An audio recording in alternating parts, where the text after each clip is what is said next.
Massive conspiracy. Bring it on. I'm shaking. McDonald's has a select menu. You can't order McGriddles all day. Oh, no. After 11, you can only get hash browns, pancakes, and the McMuffin lineup. Does that mean that they're deceiving us when they say all-day breakfast? I would call it a dictatorship, but that might be too light of a word. So that was a disappointing day for you then. It was a tragedy. I was at the Royal Saskatchewan Museum, and I was at the wolf exhibit, and I was improvising a meal, much like a wolf might. And I made my own McGriddle with a pancake and some sausage from a deconstructed McMuffin. Wow. And there was such a moment of sadness knowing that I couldn't get what I wanted. Good adaptation to a changing environment. Yes. This was one of the biggest takeaways, is that if you want to be bold in life, sometimes you have to crack a few eggs. So, this is the big, Ted and I have been talking about this all morning. The big question was why? Why would you want to try to subsist on McDonald's all Why did Michelangelo paint the Sistine Chapel? Fair enough. You know? Question answered. I also wanted to be daring in life and find maybe an alternative diet for people. I would call this more of a cleanse. I actually lost 3 pounds. No way. How is that possible? How? Can I say the word bum on radio? You can say bum, yeah. Okay, my bum became a pinata full of flaming snakes. And I lost weight. Very poetic. Yeah, beautiful, really. I'm an artist and a journalist. Yeah, apparently so. Yeah, all right. So it didn't have staying power. These breakfasts didn't have staying power. No. They are mostly fat-based. Or anywhere else. If I did have one serious takeaway from this, I did notice that the menus were maybe intentionally deceiving. We always tend to look at the calorie count on these things. Yeah. And you see this giant number that says 260 calories for a McMuffin or whatever. Doesn't sound too bad. Doesn't sound too bad.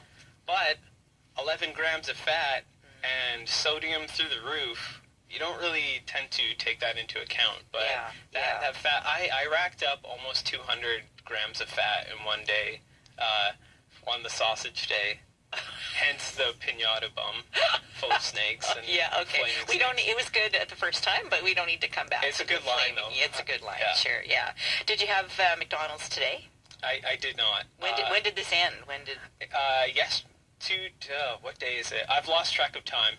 It ended on another Monday. Side effect. Yes, yes, that's right. Short-term memory loss. It ended on the day that I made the brunch mac. I invented another meal. You take a Big Mac, you replace the bread slices with pancakes, and it's a delicious thing. Your look of horror is indicative of maybe you need an open mind for these things. You have to be like the wolf, Sheila. You're right. Be like the wolf. Now, I have to say, I heard Ted Deller comparing me to Morgan Spurlock of Super Size Me, and a lot of people have been saying this, but Morgan Spurlock has a mustache. Oh. And Sheila, if you could just describe to the listeners what my face looks like.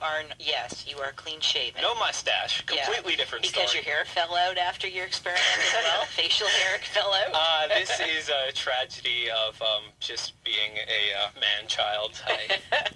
Did you have a favorite day? Was there one day that you just thought, I could do this again and again? Every day is a miracle, but if I had to pick one, I would pick the day that I did the photo shoot with Aidan Morgan, who's a local photographer and artist. Brilliant man. Palinode. If you follow him on Instagram. Writes about restaurants. He's a great man. And I actually collected all my garbage from this entire experience over a week, and I filled my living room with trash, and then I laid down in it in kind of like a Christ-like pose, and Aidan had to take pictures of my exposed body covered in trash. Wow. Or Lucky Aidan. Depending. Yeah, sure. I saw the photo. You tweeted it out, and we have retweeted it. Yeah, I've been pumping that out a lot. Okay. I need people to see me. I do. I have to ask you seriously, at the end of this experiment, you lost a couple pounds, but what, and we don't need to revisit the snakes, but what did you feel like? Like I didn't want McDonald's after. Ever again in your whole life? Maybe not that. I love Big Macs. They taste like hugs. But my wife is an extremely good cook and a very patient woman, as you could well imagine. She didn't participate in your experiment. We did a date night. We had one candlelit dinner to McMuffins. I'm a romantic man.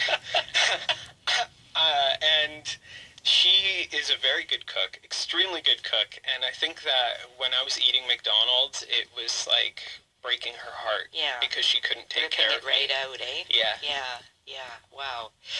No more plans to try anything. You did a KFC thing, right? I did. You did this with KFC That's for a while, too. Being the original and idea machine that I am, Masochist, some might call that. That's a good word too. I went to the all-you-can-eat KFC in Weyburn. Yeah. And I ate that for 8 hours straight. I met incredible people there. I mean, that's a story in itself. Irene, if I could just shout out to Irene in Weyburn, the manager of this buffet. She's a delightful woman. If you check that story out on Vice, she's just an incredible person. This KFC united the community, and I believe I helped save it. Of course. I just wanted to say that. Yeah. Any plans for the future to try this with any other food chain, or that's all on hold and you're going back to your wife's good cooking for now? I'll go back to the good cooking, but I'm always thinking of deep investigations where I'm needed. Well, keep us posted. I will. We love to delve deep into these significant stories that affect us all. I do also, I invented one more dish. Yeah. It's coffee, bacon, coffee, and I call it the CBC. Okay, good. Thanks, Devin. Thank you. That's Devin Pachalik, a contributor with Vice. He spent an entire week eating nothing but McDonald's breakfast. 10 minutes now before 8.